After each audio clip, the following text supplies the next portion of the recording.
네, 오현진 팀장입니다. 2019년 9월 23일 월요일입니다. 월요일이기 때문에 주간중 시전망을 역시 이제 올려드릴 건데 일단 이번 주는 이제 지수 상승에 따른 피로감이 그래도 조금씩은 반영될 수 있는 한 주라는 생각은 들어요. 그래서 현금 비중도 유지를 하시면서 종목이 너무 많으신 분들은 종목을 조금 압축하는 뭐 그런 계기로 한번 삼아 보셔도 좋지 않을까 싶습니다. 그러니까 뭐 시장이 이제 크게 나쁘다라는 건 아닌데 코스피가 거의 쉼없이 올라오긴 했잖아요. 이따가 차트를 보겠지만.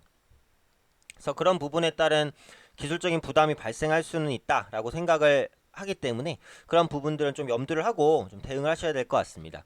일단 미국 증시부터 한번 보겠습니다. 미국 증시는 지난주에 일단 조정 마감을 보이기는 했어요. 그래서 관련해서 이제 나온 이슈는 무역 협상 불확실성이죠. 불확실성. 네. 중국 측 대표단이 그 예정돼 있었던 미국 농장 방문을 돌연 취소를 했습니다. 그리고 트럼프 대통령도 내년 대선 전에 반드시 중국과 무역 합의를 해야 하는 것은 아니다 라는 강경 발언했어요. 근데 이거는 거짓말이라고 봐야 되죠. 왜냐면 트럼프 대통령은 반드시 임기 내에 중국과 무역 협상을 하고 싶을 겁니다. 왜냐면 그래야 자기가 내년 대선에서 재선에 성공할 가능성이 높으니까요. 만약에 트럼프 대통령이 중국과 협상을 하지 못하고 내년 재선을 맞는다면 재선에 성공할 가능성은 제가 볼 땐 거의 없어요. 그렇기 때문에 이것은 진심은 아니라고 봐요. 근데 어쨌든 이런 발언들이 나오면서 협상에 대한 기대감은 크게 낮아졌습니다.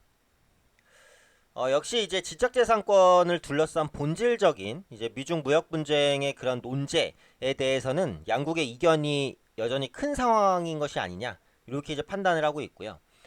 두 번째는 그 연준 위원들의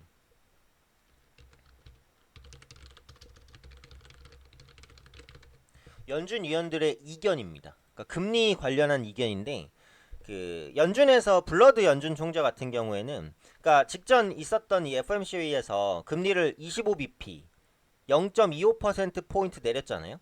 근데 그때 블러드 연준 총재는 금리를 50bp를 내렸어야 한다라고 주장을 했어요. 근데 반면에 로젠그렌 총재 같은 경우는 금리 인하를 할 필요가 없다라고 했어요.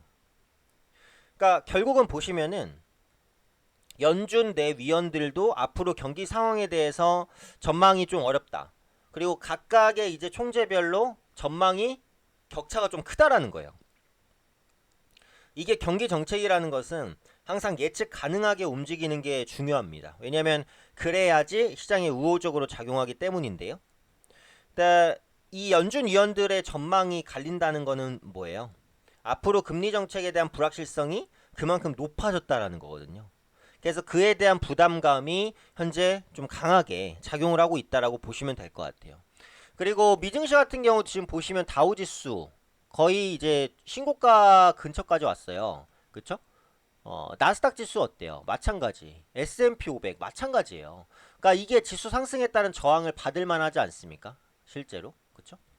그래서 여기를 뚫어내려면 뭔가 확실한 호재. 예를 들면 뭔가 이제 그 지금 북미 대화가 좀 추진이 되고 있잖아요. 그래서 북미 간의 협상에서 뭔가 성과가 나오거나 아니면 미중 간의 협상에서 뭔가 성과가 나오거나 아니면 이란과 지금 군사적 갈등 리스크 계속 있는데 이 부분이 좀 완화되거나 아니면 미국 기업의 실적이 뭐 갑자기 크게 더 치고 올라가거나 뭐 이런 호재들이 있어야 되는데 지금은 딱히 그런 게 없잖아요. 그러니까 제가 볼 때는 미증시가 신고가를 단기간에 돌파하기엔 좀 어렵지 않을까 싶어요. 그렇다는 것은 기술적 부담도 반영이 될 수 있다라는 거죠. 그래서 미증시는 아마 이번 주 초 같은 경우에는 약간 숨고르기에 나올 수 있고 주 후반에 뭔가 긍정적인 소식이 나온다면 그때는 반등을 시도할 수 있지 않을까.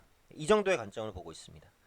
그래서 이제 국내 증시로 넘어가면 아까도 잠깐 말씀드렸지만 지금 이게 9월 달에는 조정이 없었다고 봐야 돼요. 조정이 없었던 장입니다.